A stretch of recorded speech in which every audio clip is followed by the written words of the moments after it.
Hey, what's up, guys? Here on the Fire Sports Pod, where everything we do here is fire. You guys know the drill. So let's get right to our YouTube show we got for you guys today here on Friday. Let's roll with this. As you guys can see, we got finally our banner for the first time. You guys are looking at the real banner finally.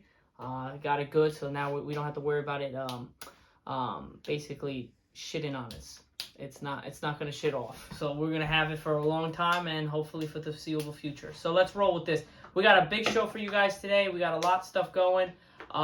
First things up, we got to talk about some big news out of the NBA.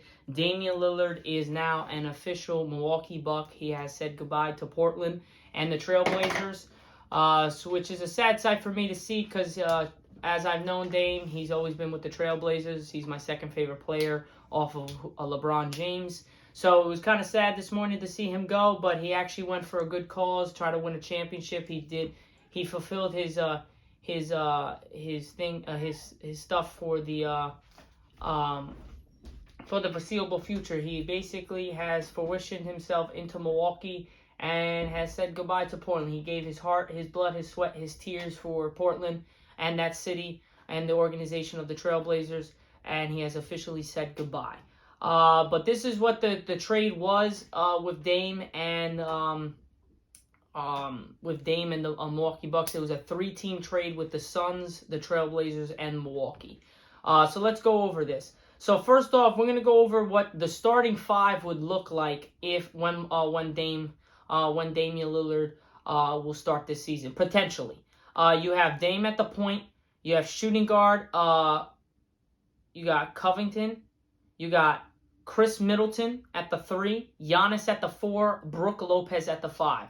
Ladies and gentlemen, that is one of the best lineups, if the not best lineup in the NBA. You got 3 legitimate all-stars in Giannis, Chris Middleton, Damian Lillard. You got one of the best bigs in the league in Brook Lopez, and a great shooting guard slasher in Covington. So with that being said, you have Portis, Beasley, Crowder, Bunchop, Brook Lopez, and Giannis. Like, that is ridiculously insane. Now, that being said, we're moving on from the starting 5 to basically what it might look like in the grand scheme of things. Now, a potential other lineup would be Damian Lillard, Malik Beasley, Chris Middleton, Giannis, and Brook Lopez. So we'll see what happens with that, with the starting lineup, but we'll get to see that once opening day hits for the Milwaukee Bucks.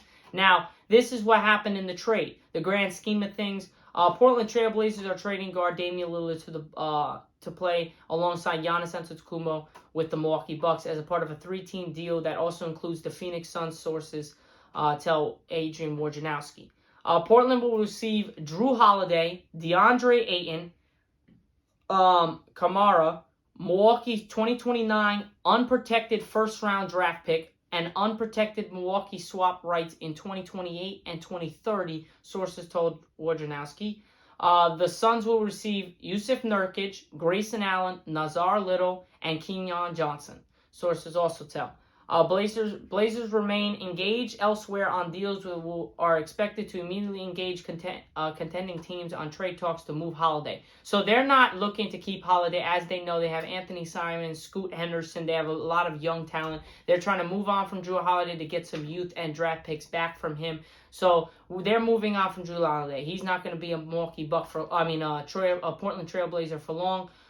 Which makes sense because they want to stay young, they want to stay ready, and they want to and then build for the future. So this is how I see that the Suns really got all teams won this trade. I mean, you look at Milwaukee, they got Damian Lillard, they got their point guard, they solidified basically their point guard, and basically this is a win or bust for the situation for the Milwaukee Bucks. I think that they need to win. If they don't win the finals or in the finals this year, I think that this is a real letdown. They have Damian Lillard, one of the best, if not the second best three-pointer specialist in the league behind Steph Curry, one of the best long ball shooters, a great point guard, facilitator, everything. You got Giannis Antetokounmpo, which is a runner-up for MVP, another maybe a defensive player in the year, all this crap can give you 30, 10, and 5 every game. Dame can give you 30 and 7 every game. And then you got Brook Lopez, which is a solid, great center. You got freaking Chris Middleton that can give you 20 to 25 and 5 a night. You got the slasher Covington that can give you 15 a night. I mean, you got guys that legitimately can score over double-digit points in every game and move on to the playoffs with you. So that's just saying that how, and then the depth with the Milwaukee Bucks.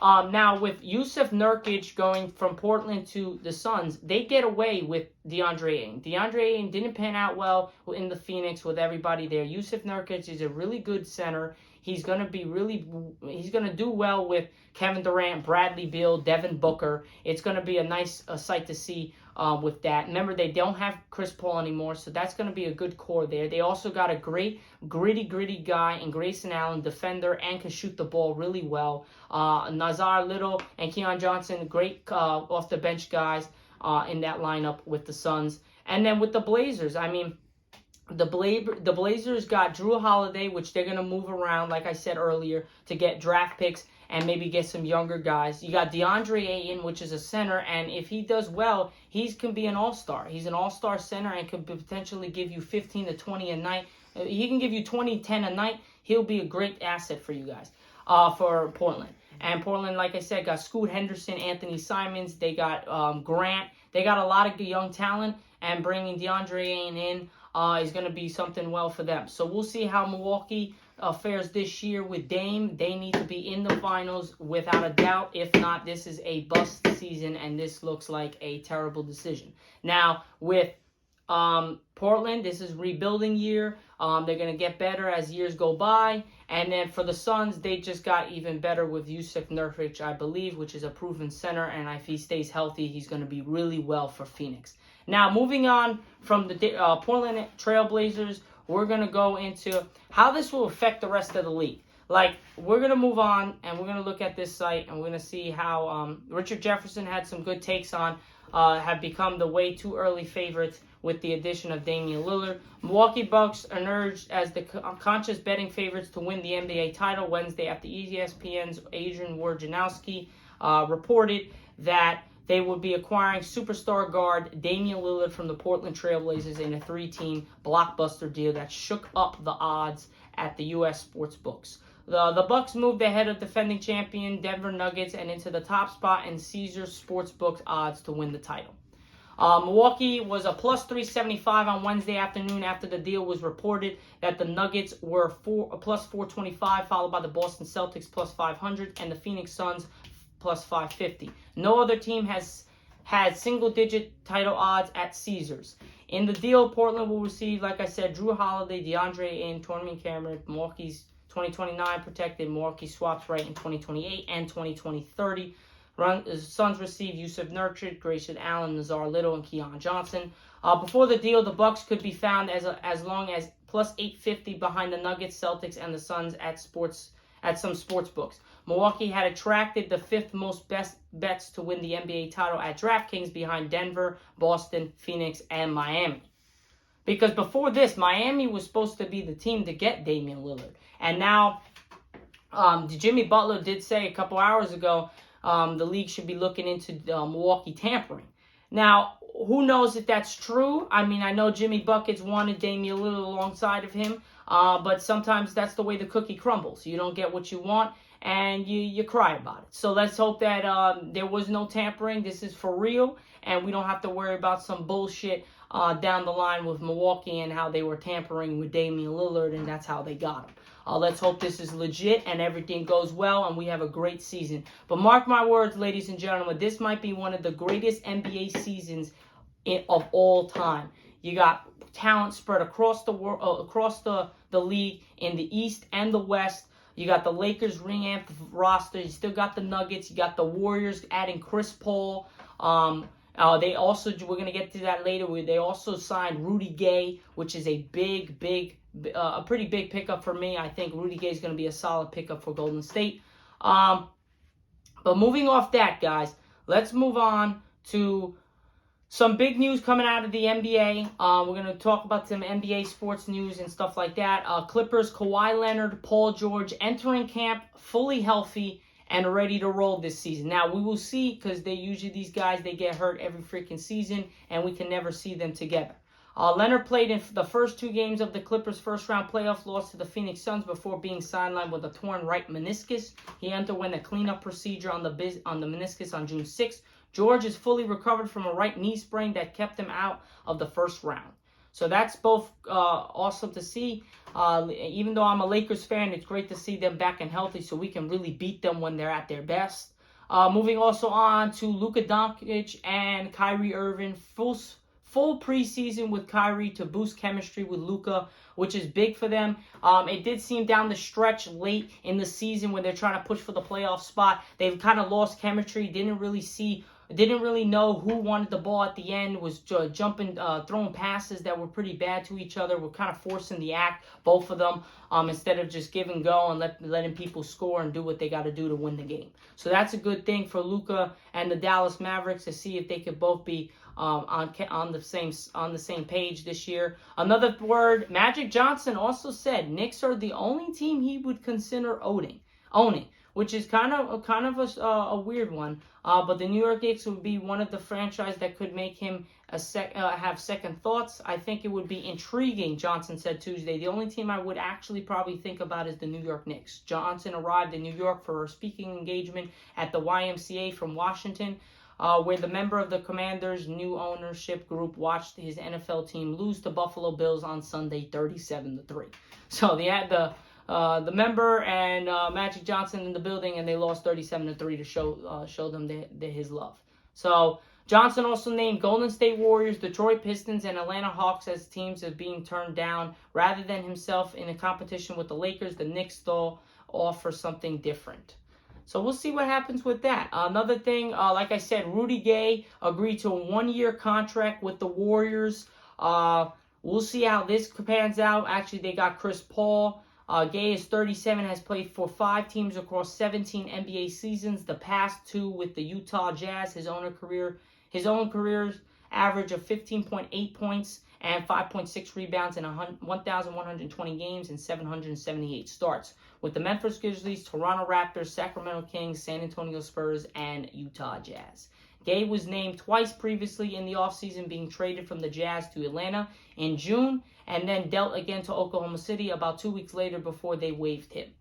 So we'll see if that happens. But Chris Paul's fit, looming contracts among biggest storylines for the Warriors in 2023-2024 season.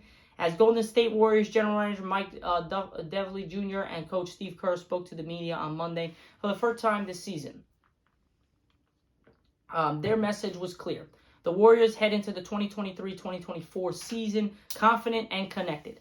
We'll see how that goes. Jordan Poole's gone, so you don't have to deal with the incident between Jordan Poole and Draymond Green. Draymond was a little iffy about having Chris Paul, and then he's kind of just let it go and is basically running with it. So we'll see how Chris Paul and Draymond Green, Steph Curry, Klay Thompson, Looney, and all these guys pan out now with the new addition of Rudy Gay in behind them. With their championship core of Steph Curry, Klay Thompson, Draymond still intact, the Warriors aren't entering a completely new era, but with Bob Myers, the architect of their dynasty, stepping down as general manager and a former rival Chris Paul arriving as the team's biggest roster addition, Golden State still has quite a few questions to answer. Where and how will Chris Paul fit?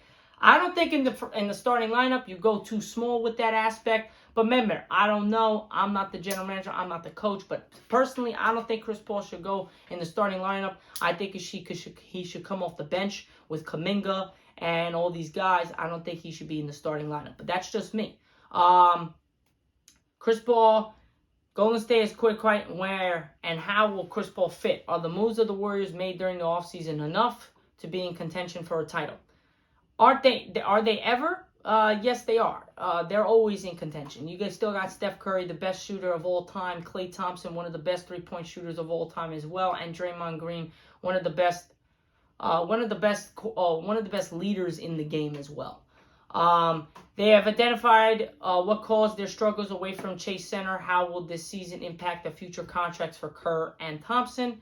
Here's a look at the biggest storylines facing the Warriors with a week remaining until training camp. Will CP3 start? The Warriors' plans for the point guard. Perhaps the biggest question for facing the Warriors since trading for Chris Paul in July, how will the 38-year-old guard fit? There still isn't a clear answer. I haven't decided yet where he's going to do. Kerr said, I want to see training camp. We're going to try different combinations and take a look. If the Warriors opt to start Paul, he would most likely be replacing either forward Andrew Wiggins or big man Kevon Looney. That makes no sense. So I say start Andrew Wiggins, start Kevon Looney, Draymond, Klay Thompson, Steph Curry, Chris Paul comes off the bench with Kuminga, Rudy Gay, and a couple of them other guys that they got there. But remember, information research, a lineup of Curry, Paul, Thompson, Green, and Wiggins. I mean, that could work, but you got no legitimate big. Would be the first opening night starting group since the early 1970s Baltimore Bullets, which everyone is 6'7" or shorter. We'll look at the small lineup for sure in camp, and we'll see our options. So we'll see how that goes. Will last season's road woes carry over? Warriors dropped their first 10 games on the road and finished the season 11-30 away from Chase Center in 2022-2023. I don't think it's going to change. I think it's going to change the record. I don't think they're going to be as dominant as they were on the home and away as they used to be. I don't think they have the same team to do it. Especially with Chris Paul, he's 38 years old. Klay Thompson, Draymond, and Curry are getting old. Kevon Looney, you got some young talent, but I think you still need some more young talent for them to make a push. I mean, you still got to go through all the West, Los Angeles Lakers, Denver Nuggets. You got the Clippers. You got a lot of teams that are really good. Sacramento is going to be good next year. So you got a lot of answers to answer and questions to answer this season. We'll see how this goes. But other than that, guys, moving on from this, we're going to go into for our next segment. We're going to pass the torch from basketball on to really the talks of the Yankees. I mean, the Yankees have missed the playoffs for the first time since 2016. It's been a long, hard fought and disappointing season for the Yankees.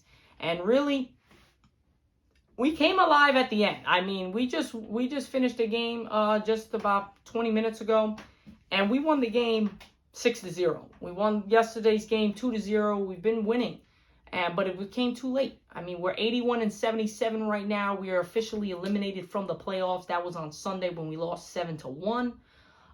So it's just not a good look. I mean, I know our team is good and we're good enough to be there. I just don't understand what's the big deal and what's missing. But I can tell you, I say I don't understand, but I think I do understand. But I don't know if the owners and our coach understands what's the reason. I think we just have too many older guys. We need to get rid of the older guys, and we need to regroup, and we need to probably break up the lineup that we have right now.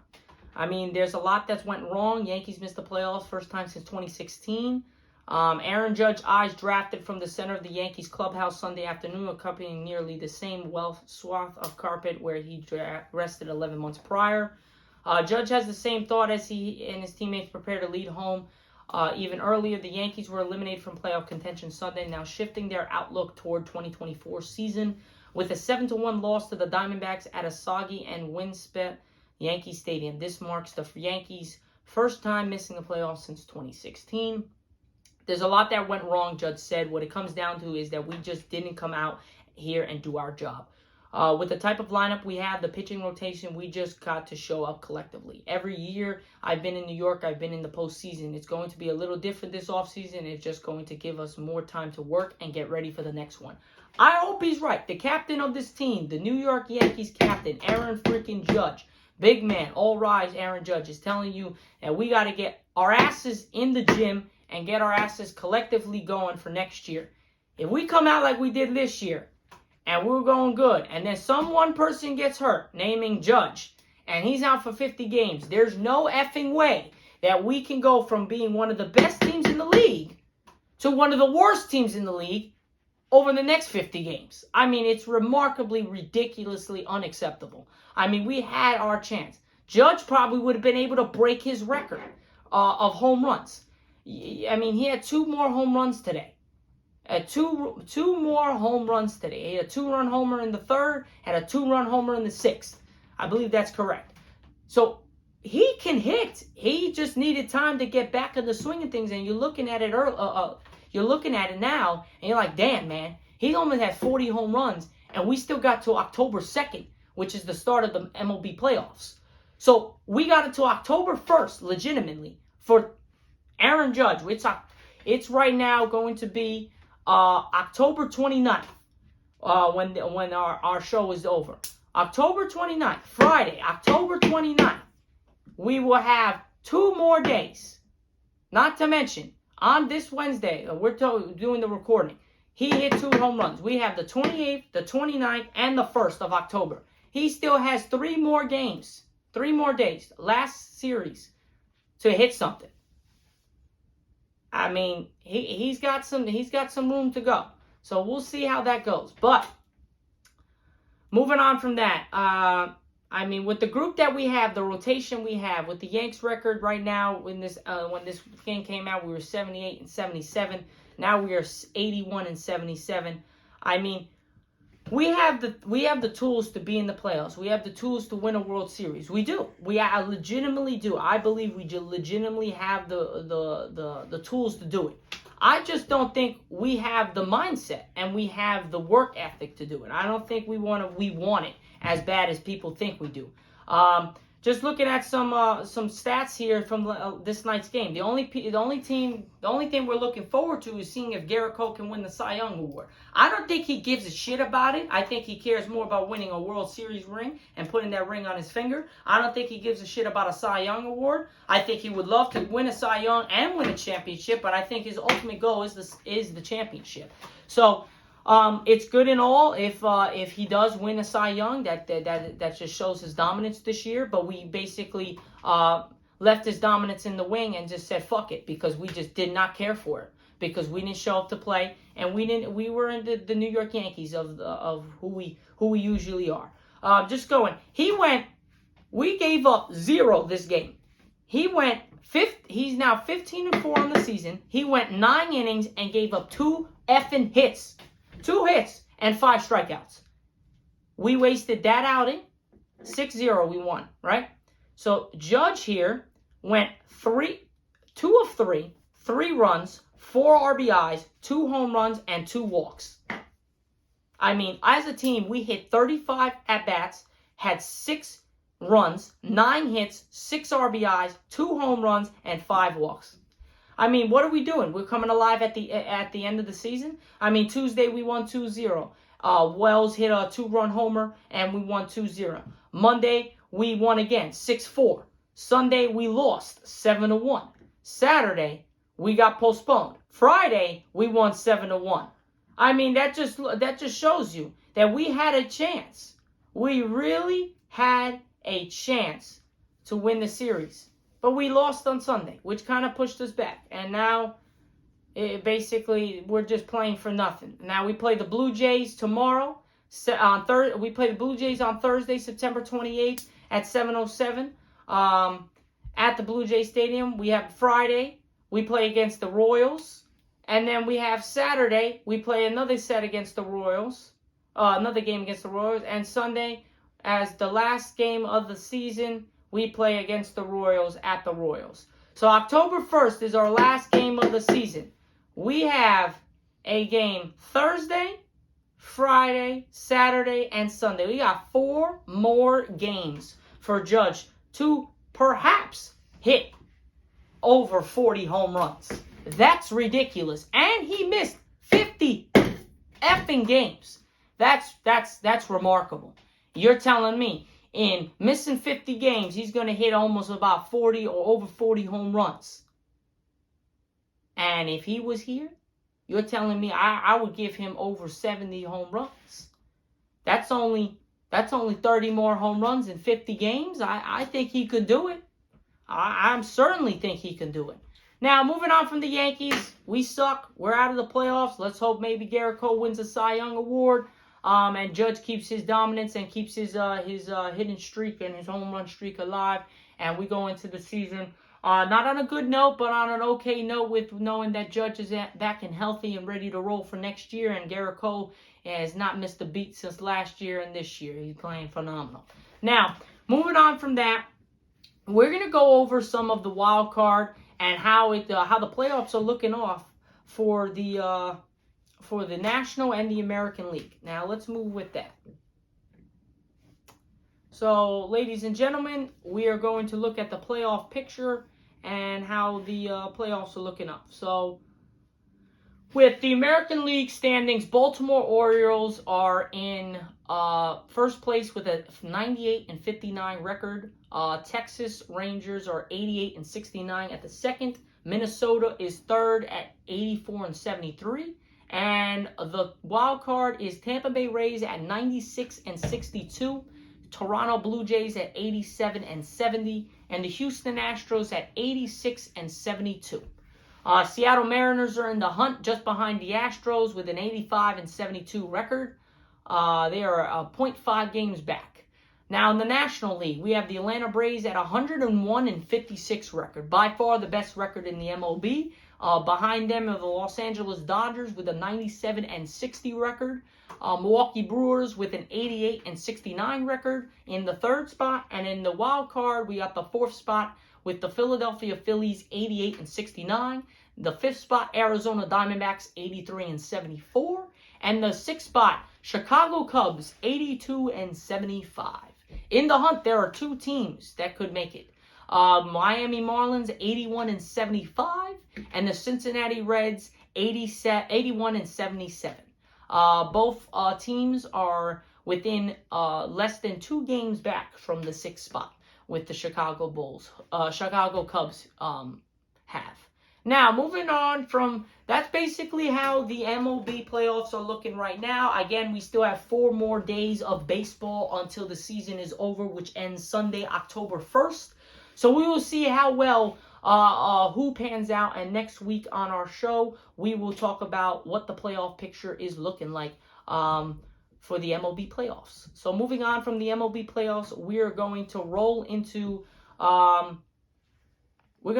some big college football games this week. I mean, we got some big college football games this week, and we're going to finish up with our last 4 teams of the 32 NFL team schedules that we're going to cover. And then our last segment of the show will be going over the Sunday nights, Sunday games, Thursday, Sunday, and Monday games for week 4 of the NFL season. So let's go into some college football games. Just give me a second, guys, and we'll roll right into that. All right. So moving with that, first game on Saturday.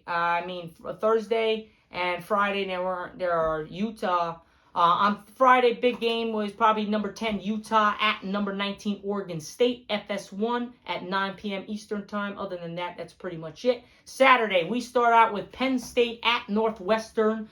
I got Penn State taking the dub here. Then we got USC at Colorado. Colorado went from ranked to getting killed by Oregon, 42-6. So now they are unranked, but they have a chance to get back on the map by beating the USC at their house, 12 o'clock on Fox. Definitely going to watch that, ladies and gentlemen. I'm going to go. I went with Colorado last week. I'm going to go with Colorado again with the upset. I don't think Deion Sanders and Shedeur Sanders and the Colorado is going to show out like they showed against Oregon at Oregon. I think they're going to give their home crowd a run for their money, and I think USC is not going to know what hit them. Caleb Williams and the USC Trojans are not going to know what hit them. Now we got number 22 Florida at unranked Kentucky. Number 22 Florida is taking the dub on ESPN at 12 o'clock against Kentucky. Moving on to another rank. We're only doing ranked games, guys. I mean, we got Clemson at Syracuse. I'm going to go with Clemson taking the dub here over Syracuse on ABC. Texas A&M at Arkansas is another big SEC game, 12 o'clock p.m. Eastern Time. I got Texas A&M taking the dub at Arkansas as well. But we're going to probably do more ranked games than unranked games. Another ranked game, you got number one Georgia at Auburn. I mean, these guys have history together. CBS 3:30 p.m. Eastern Time. I'm hoping for an Auburn upset over the number one Georgia at their house in Auburn. But I don't think it's going to happen, so I'm going to go with the safe bet, take Georgia. But don't be surprised if Auburn gives them a run for their money. Now, we got the second game at 3:30 on Fox. That game with Auburn and Georgia is on CBS. Michigan, number 2 Michigan at Nebraska, 3:30. I think Michigan's going to absolutely destroy Nebraska. It's going to be close in the first couple minutes of the game, and then Michigan's going to just run away with it. Another game that people won't be thinking it's going to be good is number 24 Kansas at number 3 Texas on ABC at 3:30 p.m. Eastern Time. I think this is going to be a closer game than people think. Texas was close with Wyoming. It was 10-10 and early in the fourth, and then Texas got a turnover on Wyoming and just ran it and won 30-10. So I think Kansas is going to give them a run for their money, but I think Texas at home is going to squeak in a win, like 7 to 10 point win. Moving on from that game, ladies and gentlemen, you also got Wagner at Rutgers, 3:30. Rutgers, I think, is going to win that. Moving on to some good games. We got number 23 Missouri at Vanderbilt. This is going to be a close game. Both teams know each other. They're very fond of each other. 4:00 p.m. Eastern Time on SEC Network. I got I got an upset. I got Vanderbilt winning at home against number 23 Missouri. This is another good game, guys. You want to turn on a game at 6 o'clock on ESPN. Number 13 LSU at Ole Miss. Number ranked 20 in the nation. Ole Miss just lost to Alabama. It was supposed to be closer than people expected, but Alabama did win by 14. I think this is going to be a closer game, but I think LSU does beat them by at least like 10 to 14 points. I got LSU beating Ole Miss at Ole Miss. You got number 9 Oregon that came off that crushing win against Colorado and Deion Sanders. At home, they're reversing at Stanford. They're going to kill this team. I got Oregon winning big on this one. Iowa State at number 14th ranked in the nation, Oklahoma. 14th ranked Oklahoma. I got Oklahoma taking the dub at home. Moving on from that game, you got Notre Dame, number 11, that played my Ohio State Buckeyes last week and lost 17-14 at Duke, number 17th. I got Notre Dame coming off a tough loss to Ohio State. I got them winning this game against Duke at Duke on ABC at 7:30 p.m. Eastern Time. You got another game with South Carolina that gave Georgia a pretty good run, lost by 10 in that game at Tennessee, number 21 Tennessee. I got South Carolina with the upset against Tennessee at 7:30 p.m. Eastern Time. Another game that's unranked, but Michigan State at Iowa, 7:30. I got them taking Michigan State.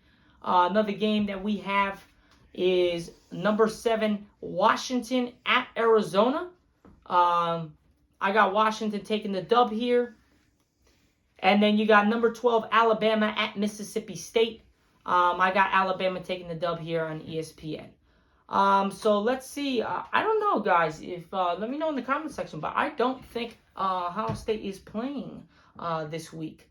I have to double check on that. But I did not see Ohio State in this thing. I don't think they play this week. But let me check on the CBS app right now. Just give me a second, guys. But I hope you guys enjoying the show. I know I don't have my special guest on today, but we're still rocking with it. It's still going to give you a fire show, and I hope you guys have enjoyed it so far. But let's look at some of the games. I want to see if there's any, if Ohio State is playing this week. They might not be playing this week after beating Notre Dame 17-14. I don't think they are playing. Let me move on to next. They don't move. So it doesn't look like Ohio State is playing this week. I'm just going to double check. But moving on from college football, we're going to go into the 4 32-team schedules that we have left.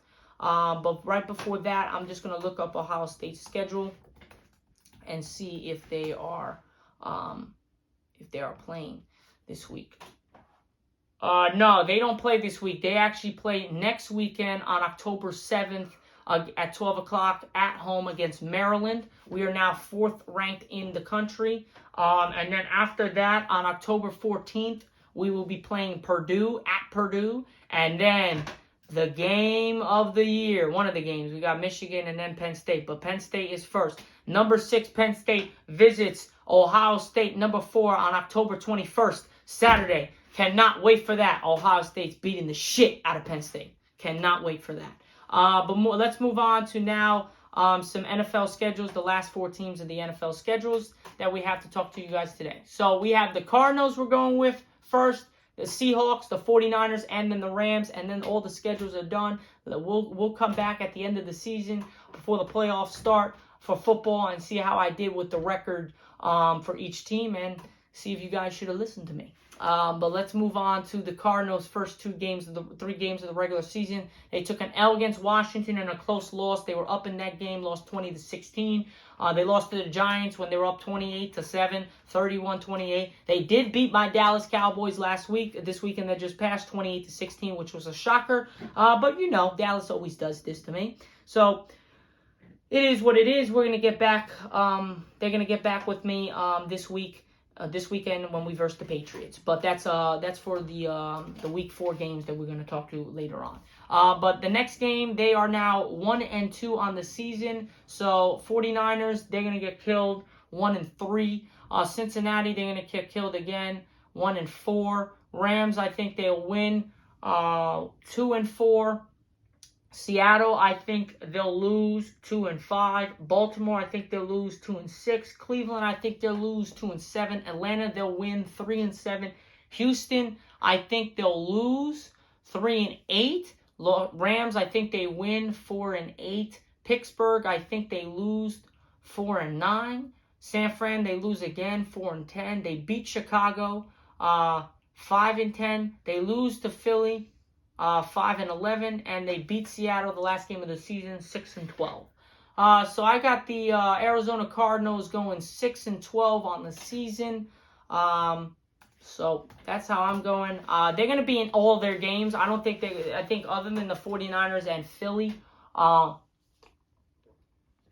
than the 49ers and one Seahawks game, I think all the other games that they got, maybe the Bengals, all the other games that they got other than those 3 that I named, I think they're going to be in close battles with. But they'll lose some, they'll win some. Might be off with that. They're really good. They're a really good team. But we'll see how that goes. But moving on from that, actually no, 6-11. My bad. Because there's only 17 games in the season, so 6-11. But moving on to that, that's the exact same record as the Washington Commanders will be, even though the Commanders have started out pretty well. They're 2-1. But let's move on from that to the Seahawks. Seahawks schedule.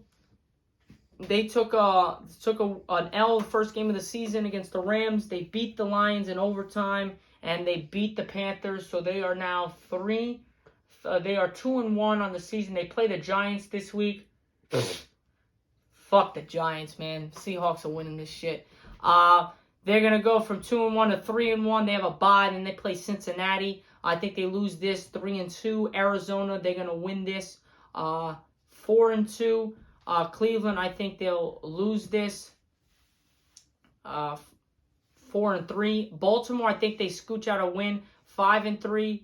Washington, I think they win 6-3. Rams, I think they win 7-3. 49ers, they lose 7-4. Dallas, they lose 7-5. 49ers again.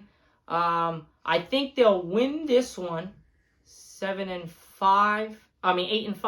They'll lose against Philly 8-6.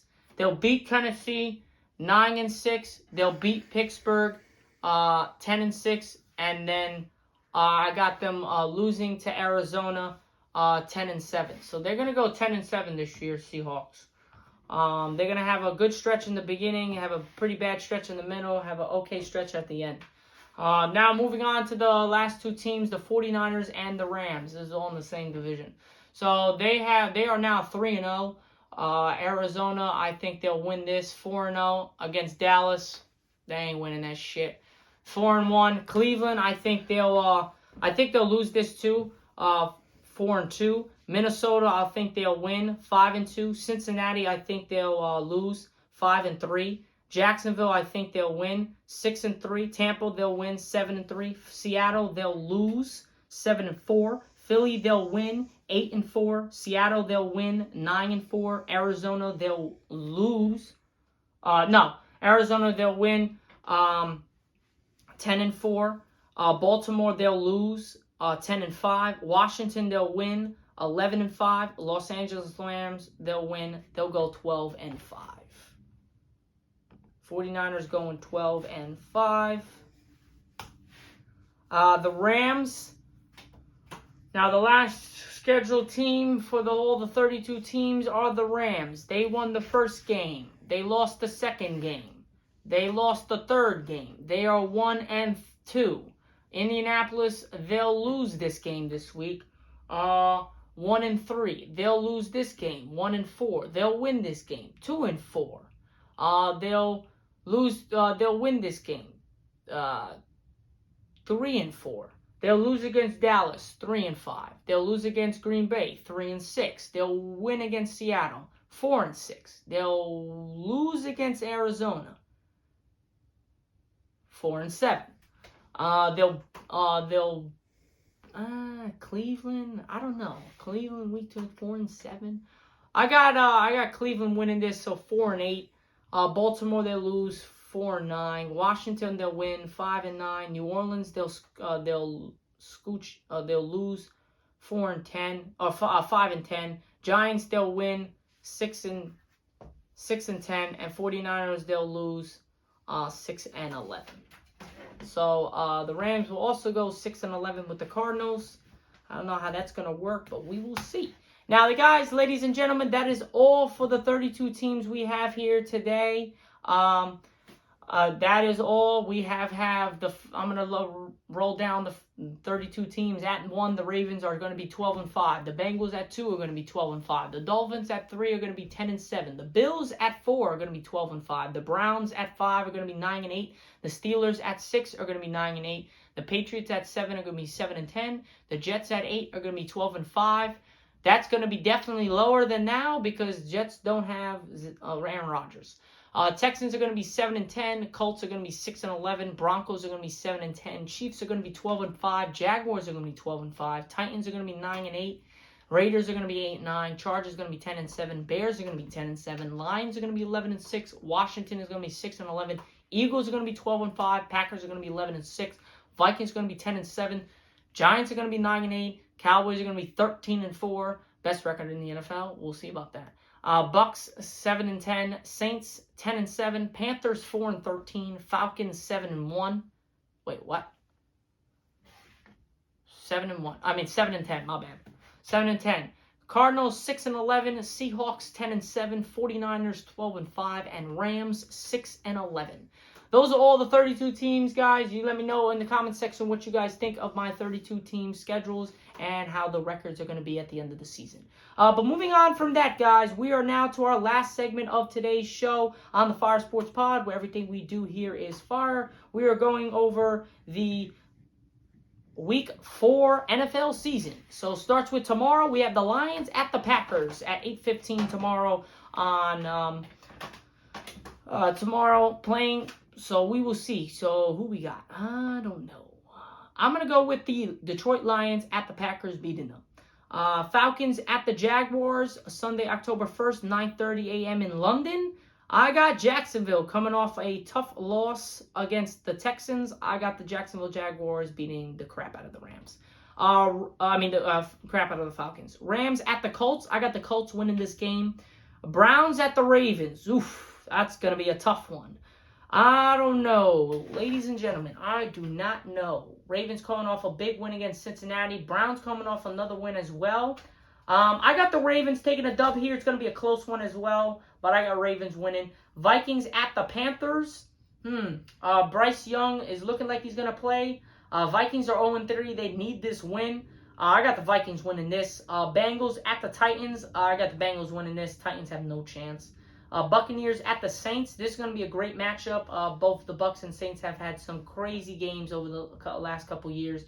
But I'm going to go with the Saints taking the dub at the Dome. I got the Saints taking the dub. Dolphins at the Bills. Dolphins just put up 70 points on the Broncos. Bills just put up 37 at the Commanders. Dolphins are definitely not putting up 70 on the Bills. But I'm going to go with the Bills winning at home against the Dolphins. I think the Dolphins hype show is going to come to an end as the Bills beat them. Broncos at the Bears. I'm going to go with the Bears with a bounce-back win. I know the Broncos lost 70 to 20. But I got the Bears coming off. I think Justin Fields just got to play good. And if he does, he goes well. He's also my fantasy quarterback, so I need him to play pretty well. Commanders at the Eagles. I'm hoping the Commanders get with an upset and beat the Eagles. But I think the Eagles are going to take this dub. Steelers at the Texans. I'm going riding with the Texans, ladies and gentlemen. I think the Texans are beating the Steelers at home. Raiders at the Chargers. I got the Raiders taking the dub here. Chargers came off a great win against Minnesota last week, but the Raiders came off a crushing win loss against the Steelers, so I got the Raiders winning at the Chargers. Cardinals at the 49ers. Cardinals are going to keep this close, but I think the 49ers pull away and win by 14. Patriots at the Cowboys. You know what I'm saying. Cowboys are routing the Patriots. Going to be fun to see Zeke. It's going to be weird to see Zeke in a different uniform at Dallas Stadium. But nonetheless, he's on the opposite side. He's the opponent. He is the enemy, and the Cowboys will eat him alive, as Mac Jones. Bill Belichick has nothing on the Cowboys. Sorry. Chiefs and Jets on Sunday Night Football. This was supposed to be one of the best games of the year with Aaron Rodgers going to be playing. But Aaron Rodgers is not playing. Hopefully Zach Wilson does something in this game. But it does look like the Chiefs are going to absolutely destroy the Jets on Sunday Night Football. It is not going to even close. Funny thing, I haven't said the Giants. They play on Monday night against the Seahawks at home. I got the Seahawks beating the Giants on 8:15 on Monday Night Football. I think it's going to be a close game, but the Seahawks pull it out. Giants don't have Saquon, and I don't think that's going to fare well for them against the Seahawks. Other than that, guys, that is it for the Fire Sports Pod show here. That everything we do here is fire. I hope you guys enjoyed the YouTube show that we have for you guys today. Again, this is going to be posting at 5 a.m. on Friday, followed with Apple Podcasts and Spotify, which will also be posted at 5 a.m. on Friday. So I hope you guys enjoyed the show. Appreciate all the support, and I will catch you guys next week on Friday. Peace out.